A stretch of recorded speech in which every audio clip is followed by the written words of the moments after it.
Assalamualaikum warahmatullahi wabarakatuh. Perkenalkan, nama saya Dea Sinta Prabandari.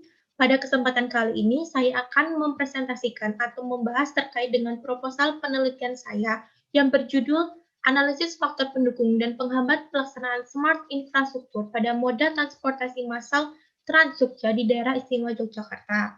Nah, kenapa saya tertarik pada pembahasan ini? Karena saat ini permasalahan yang terlihat di kota-kota besar adalah masalah kemacetan yang dari tahun ke tahun mengalami peningkatan. Hal tersebut juga dirasakan oleh masyarakat yang ada di daerah istimewa Yogyakarta. Nah, untuk itu, hadirnya smart infrastruktur ini muncul sebagai salah satu konsep smart city sebagai tuntutan untuk perlunya membangun sebuah kota yang layak huni, kota yang aman, kota yang berketahanan iklim, serta kota yang mampu berdaya saing berbasis teknologi serta IT. Nah, untuk lebih jelasnya, kita ke slide selanjutnya. Di sini ada beberapa pembahasan yang akan saya bahas. Yang pertama adalah latar belakang, yang kedua ada tinjauan pustaka, yang ketiga ada kerangka teori, dan yang terakhir ada metode penelitian. Untuk latar belakang, seperti yang sudah saya jelaskan bahwa kendala utama yang harus diselesaikan terkait masalah perkotaan yang dihadapi oleh kota-kota besar dengan tingkat pertumbuhan yang cepat adalah masalah infrastruktur. Salah satunya yaitu terkait dengan masalah transportasi. Kondisi jalan yang macet tentu dipadati oleh berbagai kendaraan, baik kendaraan pribadi maupun kendaraan roda 2. Di mana secara tidak langsung tentu banyaknya kendaraan tersebut menimbulkan polusi udara yang dihasilkan dari gas buangan kendaraan yang nantinya akan berdampak pada kualitas udara di suatu daerah. Nah, untuk itu, Trans Jogja hadir sebagai upaya untuk mendorong sepeda motor dan juga mobil pribadi untuk berpindah kepada angkutan umum guna mengurangi dari angka kemacetan. Trans Jogja ini hadir dengan beberapa nilai lebih yang ditawarkan, tentu yang mengarah kepada konsep smart itu sendiri. Yang pertama yaitu untuk harga tiketnya di Trans Jogja ini relatif terjangkau, serta sistem tiketnya sudah terintegrasi dengan e-money yang sudah ada di beberapa bank, baik bank pemerintah maupun bank swasta. Selain itu juga, Trans Jogja sudah berbasis kepada Intelligent Transport System. Meskipun berbagai keunggulan atau nilai lebih yang ditawarkan dari Trans Jogja itu sendiri, namun semakin hari penurunan kualitas Trans Jogja dirasakan oleh masyarakat. Hal tersebut dilihat dari pekatnya asap pembuangan serta kondisi salter yang kurang memadai serta banyaknya problematika lain yang muncul dari masyarakat, di mana saat ini pengoptimalan transportasi massal akan dirasa sulit ketika mobilitas kendaraan pribadi serta ketergantungan terhadap kendaraan pribadi masih sangat tinggi di kalangan masyarakat. Di sisi lain juga, semakin buruknya budaya berlalu lintas serta penggunaan kendaraan angkutan pribadi secara masif. Selain itu juga saat ini sistem angkutan umum kurang mampu memberikan daya tarik kepada masyarakat dan juga kurang mampu memberikan kepuasan bagi masyarakat untuk beralih dari kendaraan pribadi kepada transportasi massal. Nah, untuk itu penelitian ini dilakukan agar nantinya bisa menjadi bahan evaluasi bagi pemerintah untuk dapat lebih meningkatkan lagi pelayanan publik yang berkaitan dengan transportasi.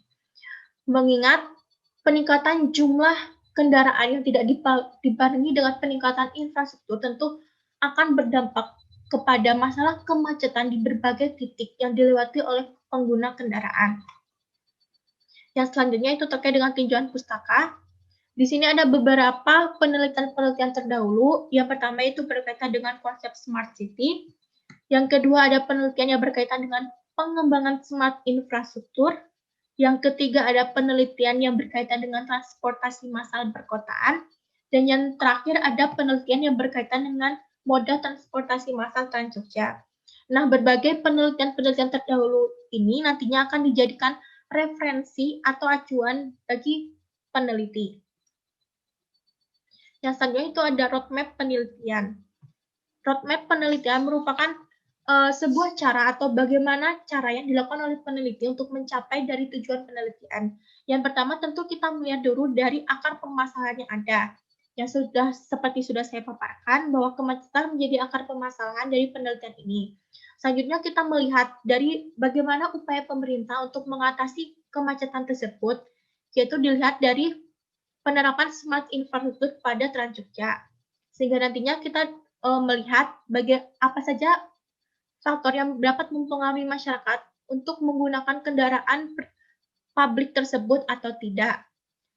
Dan apabila sudah, nanti peneliti akan melihat tentang bagaimana faktor yang mampu mendukung serta menghambat pelaksanaan smart infrastruktur pada Trans Jogja itu sendiri, sehingga nantinya masyarakat mau memilih kepada penggunaan kendaraan umum. Sehingga nantinya tujuan akhir dari penelitian ini yaitu mampu terwujudnya transportasi publik Trans Jogja yang cerdas, yang berkualitas, yang aman, serta nyaman digunakan. Selanjutnya ada terkait dengan kerangka teori. Yang pertama yaitu ada Smart City. Pada umumnya, Smart City ini menekankan pada penggunaan teknologi serta informasi dalam pengelolaan kota yang berkelanjutan. Salah satu ahli mendefinisikan bahwa Smart City ini merupakan ruang untuk manusia hidup saling berdampingan berdasarkan kepada ketersediaan teknologi yang dapat maju serta berkembang dengan mempertimbangkan dari aspek keberlanjutan ekonomi, sosial, serta lingkungan. Yang selanjutnya terkait dengan smart infrastruktur. Smart infrastruktur ini pada dasarnya merupakan pengembangan transportasi berbasis IT serta pengembangan sistem informasi manajemen berbasis IT, di mana smart infrastruktur ini berfokus pada transportasi serta mobilitas dari masyarakat, di mana diharapkan nantinya tercipta sebuah pelayanan publik untuk transportasi serta mobilitas yang lebih baik dan menghapus berbagai permasalahan umum yang ada di dalam masalah transportasi, seperti kemacetan dan lain sebagainya. Sedangkan transportasi itu sendiri dapat diartikan sebagai suatu sistem yang memungkinkan bagi orang maupun barang untuk berpindah dari satu tempat ke tempat yang lain. Dan untuk teori implementasi kebijakan publik itu sendiri, merupakan aktivitas yang terlihat setelah dikeluarkan pengarahan yang sah dari suatu kebijakan yang meliputi upaya mengelola input untuk menghasilkan output bagi masyarakat. Yang selanjutnya yaitu terkait dengan metode penelitian. Nah, pada penelitian ini menggunakan jenis penelitian kualitatif dengan pendekatan studi kasus. Nah, pendekatan studi kasus ini berusaha untuk mengeksplorasi suatu masalah atau fenomena tertentu yang ada di dalam masyarakat. Yang kedua yaitu lokasi penelitian. Penelitian ini berlokasi di daerah istimewa Yogyakarta, yaitu di Dinas Perhubungan Daerah Istimewa Yogyakarta. Yang ketiga yaitu unit analisis data.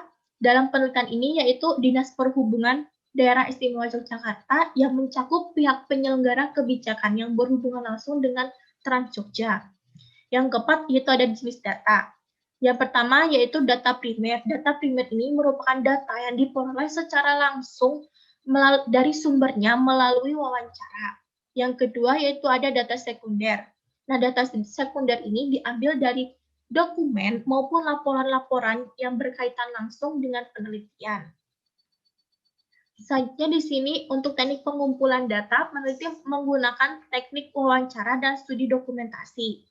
Teknik wawancara ini yaitu merupakan proses percakapan dengan maksud untuk mengkonstruksi mengenai orang maupun kejadian maupun kegiatan maupun sebagainya yang dilakukan oleh dua belah pihak, yaitu si pewawancara dan juga narasumber.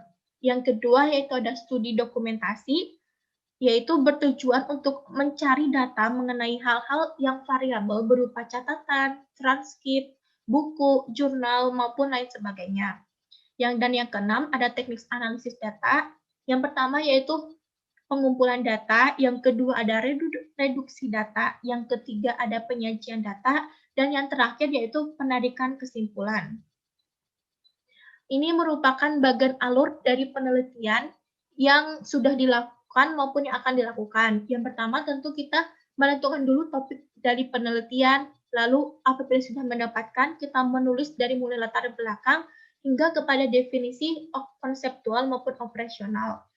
Setelah itu kita fokus kepada penelitian dari mulai mengumpulkan teknik mengumpulkan data, baik melalui wawancara maupun studi dokumentasi, serta apabila sudah, kita fokus kepada bagaimana untuk menganalisis data tersebut.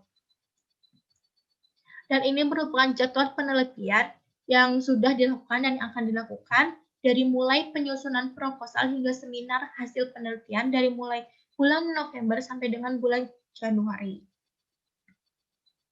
Mungkin cukup sekian dari saya.